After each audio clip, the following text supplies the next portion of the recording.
See you soon.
Tonight at 10, there will be no extra COVID restrictions for England in the days before Christmas.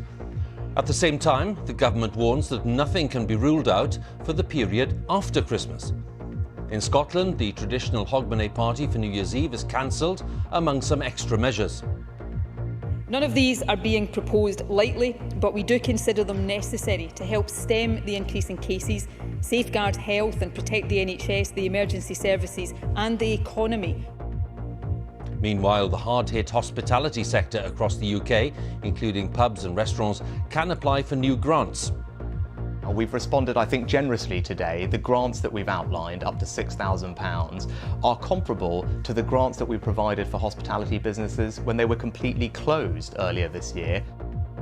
And we'll have the latest on the decisions being made in all 4 of the home nations as Christmas approaches. Also tonight, the food banks reporting a sharp rise in demand. They claim a cut in universal credit is partly to blame. And we have the story of what's thought to be the biggest divorce settlement in British legal history. And later in the hour, we'll have Sports Day on the BBC News channel with all the latest reports, results, interviews and features from the BBC Sports Centre.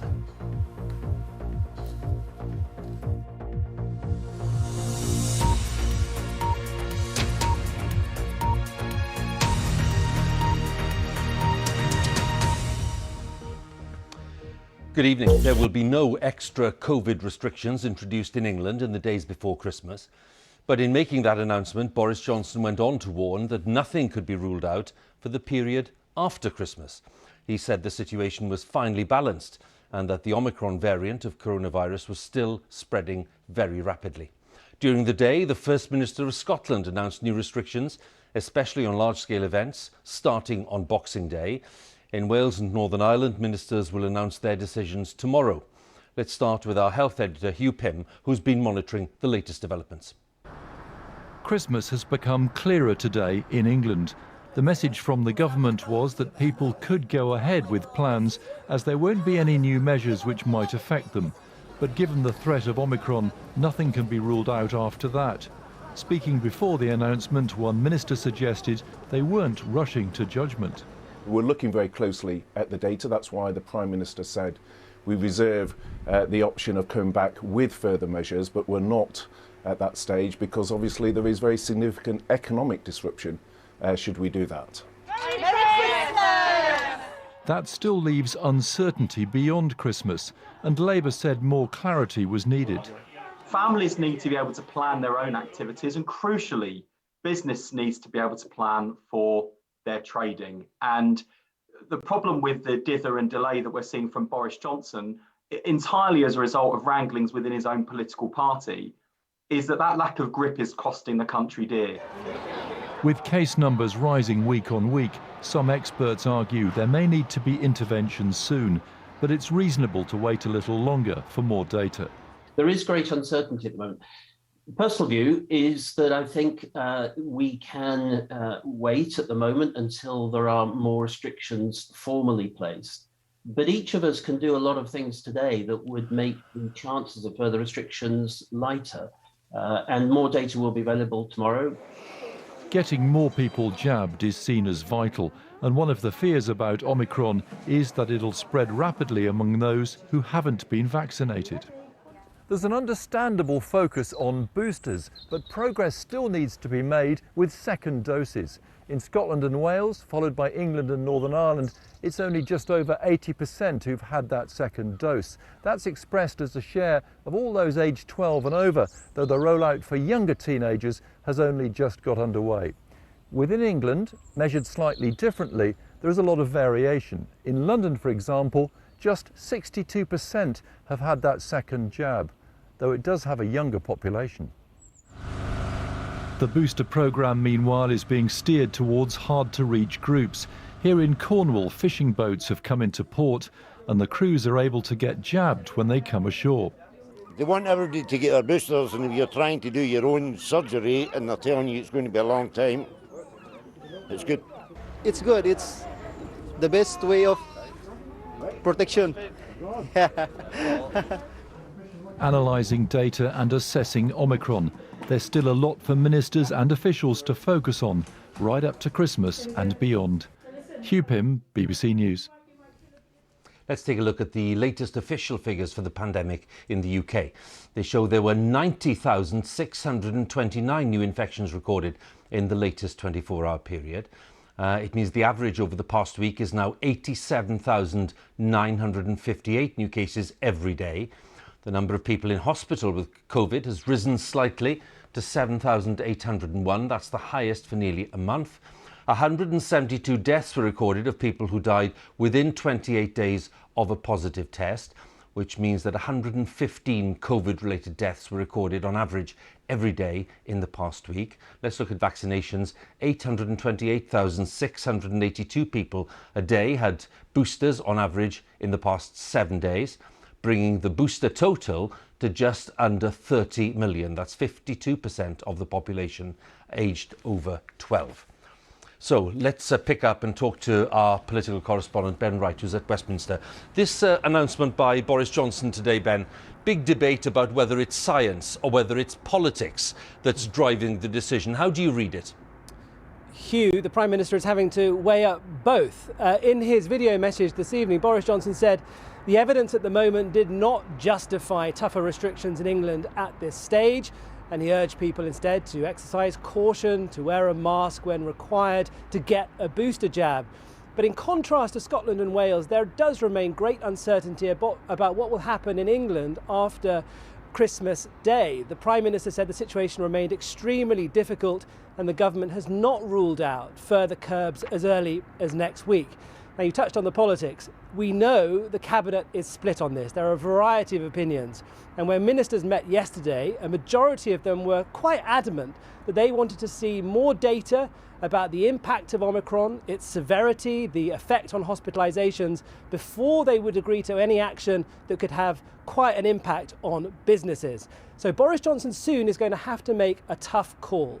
And he knows that if he does go down the route of introducing further restrictions, then it could trigger a fresh fight with many of his own MPs, because new legislation would require the recall of Parliament. He also knows, though, that this decision, if he misjudges it, could put a big impact and a lot of stress on an NHS that may struggle to cope. So people's Christmas plans are secure, but the weeks ahead remain wrapped in uncertainty. Ben, many thanks again for the latest thoughts there at Westminster. Ben Wright. Well, as we mentioned earlier, the First Minister of Scotland has announced a series of restrictions on large-scale events and hospitality to come into effect on Boxing Day. Edinburgh's Hogmanay party has been cancelled. Nicola Sturgeon urged people to stay at home as much as possible and to keep contacts with other households to a minimum. So all outdoor events, including football games, will be limited to just 500 people. Indoor events such as concerts will be limited to 200 people if they're seated or 100 if standing. From the 27th of December in Scotland, table service will be reintroduced for venues serving alcohol, and 1 metre social distancing will be needed between groups in indoor hospitality settings or indeed in leisure venues. And the new measures are to last for 3 weeks, as our Scotland correspondent Lorna Gordon explains. It is off. No large Hogmanay celebrations this year, cancelled because of COVID. Scotland instead ringing in another year in this pandemic.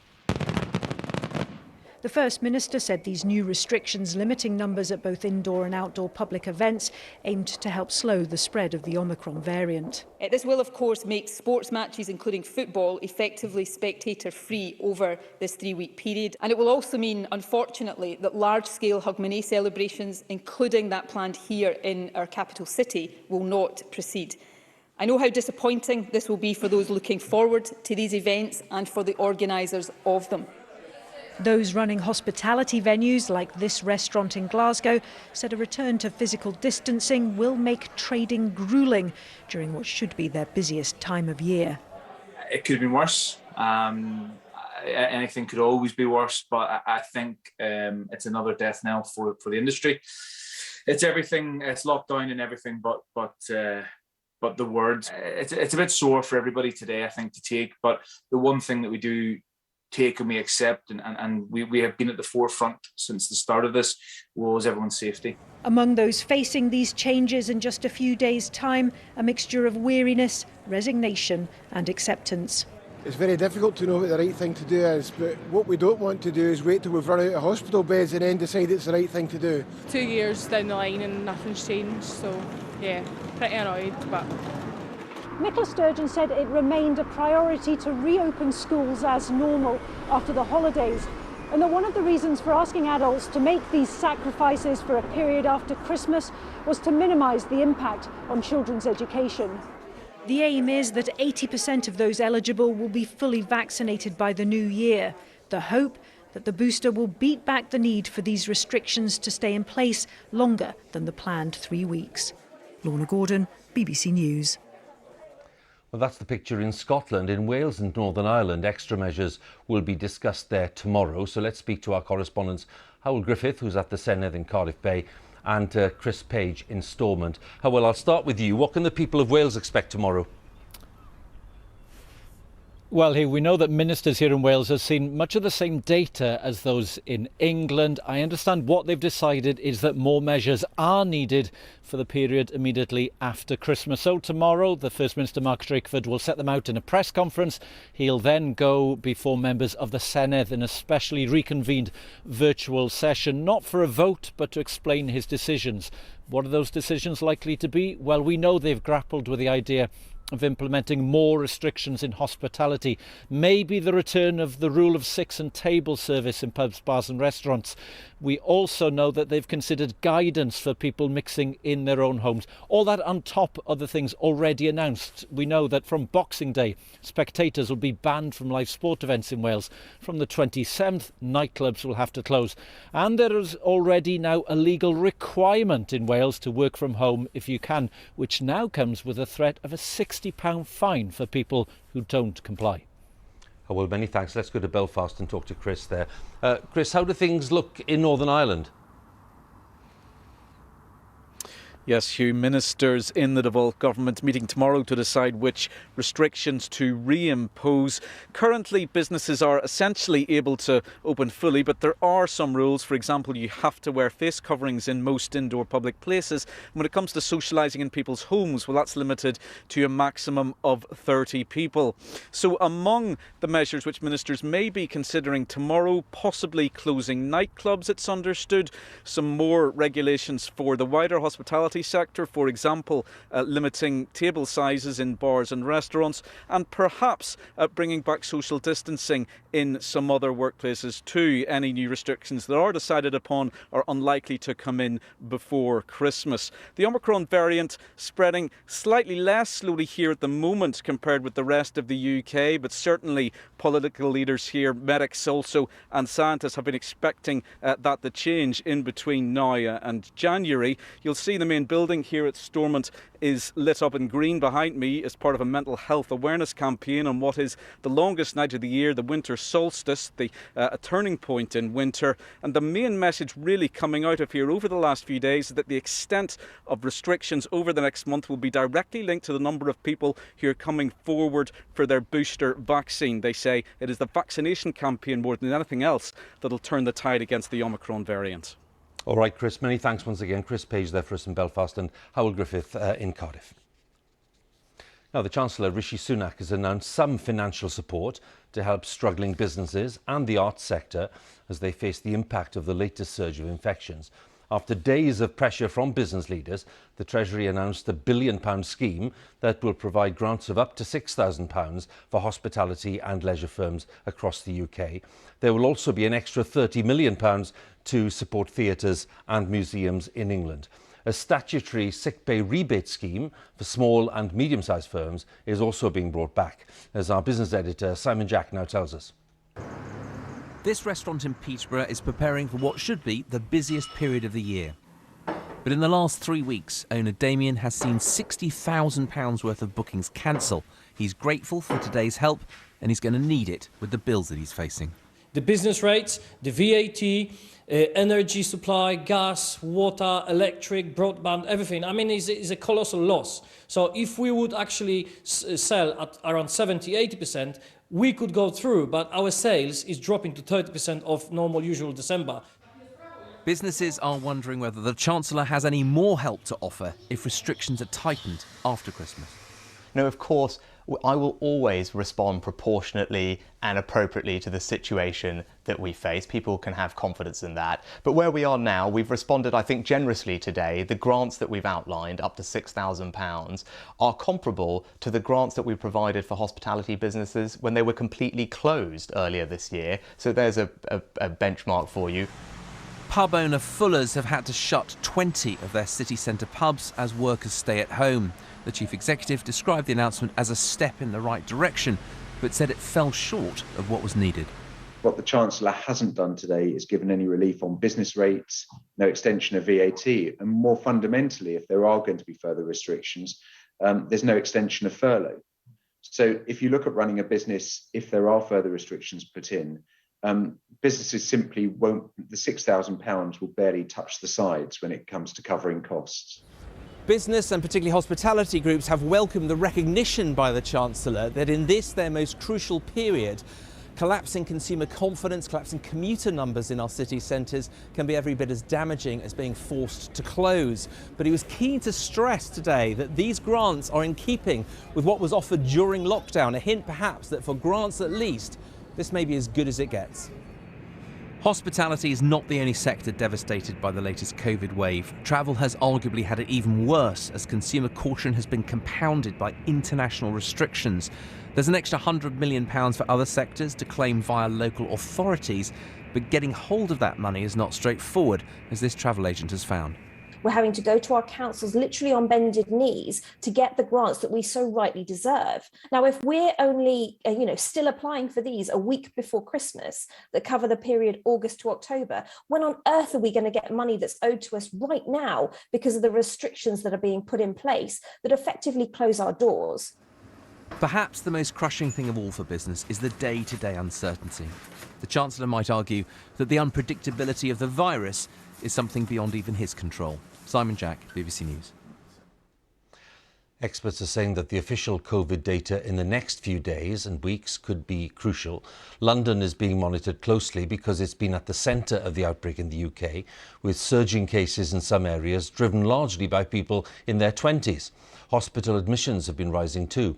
Our health correspondent Sophie Hutchinson reports from Lambeth in South London, which has seen the highest COVID rates in the UK.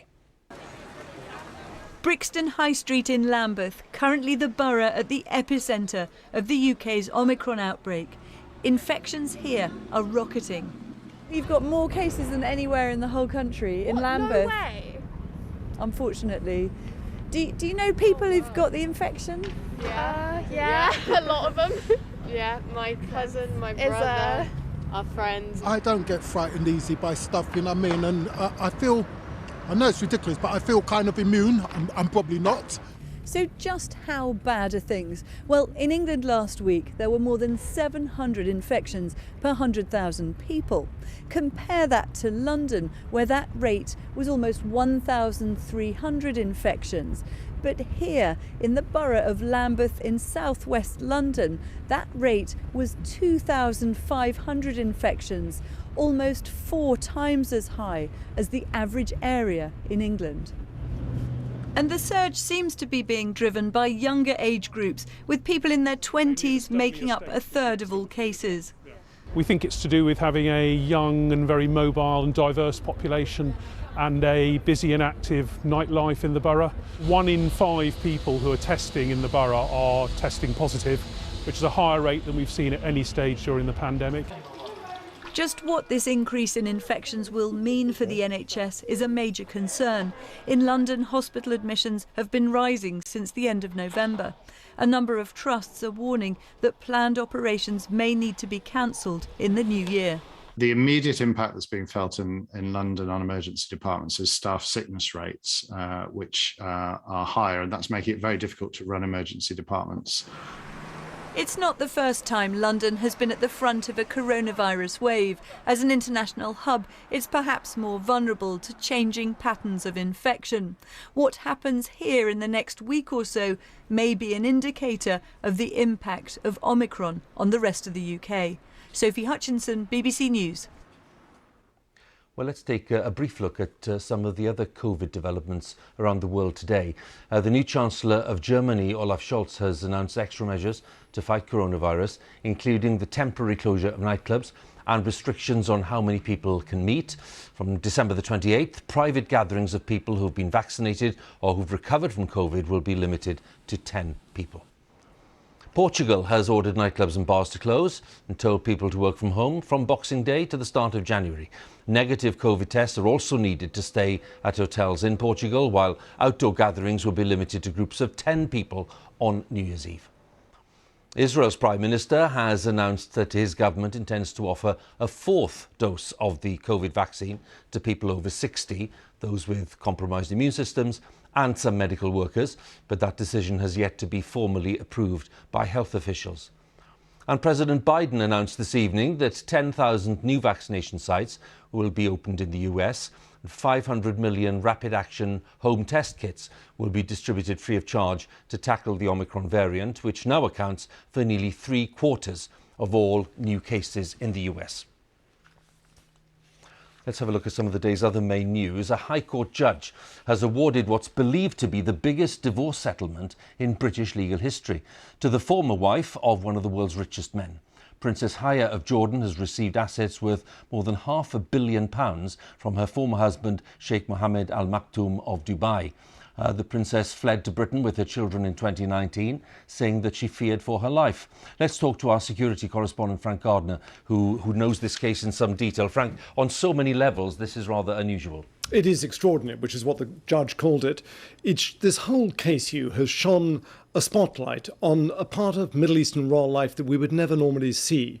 I mean, eye-watering sums. £554 million has been awarded, most of it for the security of the princess and her children. Why? Because she fears that her children would be abducted by Sheikh Mohammed and rendered back to Dubai. They're currently in the UK. But we've had other developments during the course of this case, such as hacking and blackmail. She was blackmailed, the princess, because she had an affair with one of her bodyguards, and she paid out £7 million of her own money to try and stop it getting out. The sheikh found out, and she felt in fear of her life. There was also the whole issue of the hacking, which the court used forensic evidence to stand up that the sheikh had used very sophisticated Israeli-manufactured software to infect the phones, not only of Princess Haya, but of her legal team, including Baroness Fiona Shackleton, a Tory peer. And that, I think, probably didn't help his case. For now, it's over. The sheikh has said, I've never wanted anything but the best interests of my children, and I have no intention of harming my wife, and I don't intend to comment any further. But it's a paradox. Here is a man who is the architect of one of the most successful and prosperous Middle East cities, and yet there's a darker side that went on behind palace walls. Frank, many thanks once again. Frank Gardner there with the details of that case. Now, food banks are reporting a sharp rise in demand for their services, which they claim is largely caused by the impact of benefit cuts and the rising cost of living. A £20 a week increase to universal credit, which was introduced.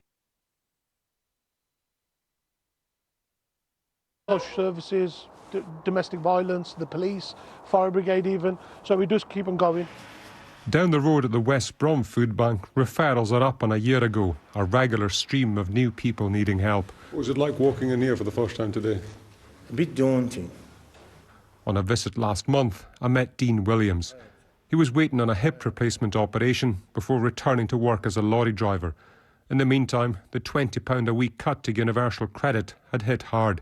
I don't get paid, I think, till the end of the month, and I think I've got about £1 to my name. I've never been this bad off in my life, to be honest. Dean was confident, however, of being back at work in January, once he'd had his surgery. In this part of the West Midlands, wages are lower than the British average, so changes to universal credit allowing people to keep more of their earnings do help. But many still struggle. Kate Karanowska runs a cleaning business but uses the pantry to make ends meet. For £4, she can choose about £20 worth of food, helping the mum of 3 get through the week. We just need to think carefully what we're buying, what we eat, and how we manage our spending, really. Back in West Bromwich this week, moments of Christmas cheer and happiness.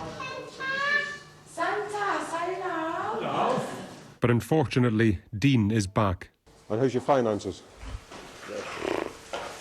What finances? His operation was postponed. It could be almost 2 years before it's rescheduled. I can't keep doing this, can you? You know what I mean? This is ridiculous. It's Great Britain, we should be able to live now.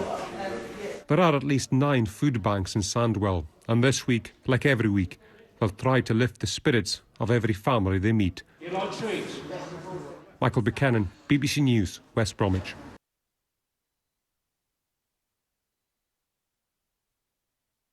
Because we don't know what's going to happen immediately after Christmas, and therefore whether it's worth them taking the risk. It has been busy here today with shoppers and day trippers, but most people have said they've taken a cautious approach to this Christmas, not making any big plans in the first place, just in case they had to cancel. We're worried to go away in case something happens and we can't get back, and we can't be stuck away. Normally there'll probably be about 25 of us, all have like a big dinner and everything together. But now it's just going to be the 4 of us, and then we'll just, if we're allowed to, we'll just try and pop round and see people. Mum ordered the food about 2 months ago, and she'll be living off turkey for January if it doesn't go ahead. Everyone carrying on with Christmas plans as much as they can. This panto expecting to sell out their seats this week. I think everyone's making theatre going as safe as it can be. Hoping coronavirus doesn't stop performances for the 2nd year in a row. The issue which we haven't had, but we could have, is a member of the panto company tests positive and has to self-isolate. COVID obviously can rip through a company very quickly. I think that's our biggest concern. Just a few days to go and many still unsure of their plans, though some of course already know exactly where they'll be come Christmas Day. Andrew Plant, BBC News in Bath. That's it from us now on BBC One. It's time for the news where you are. Have a good night.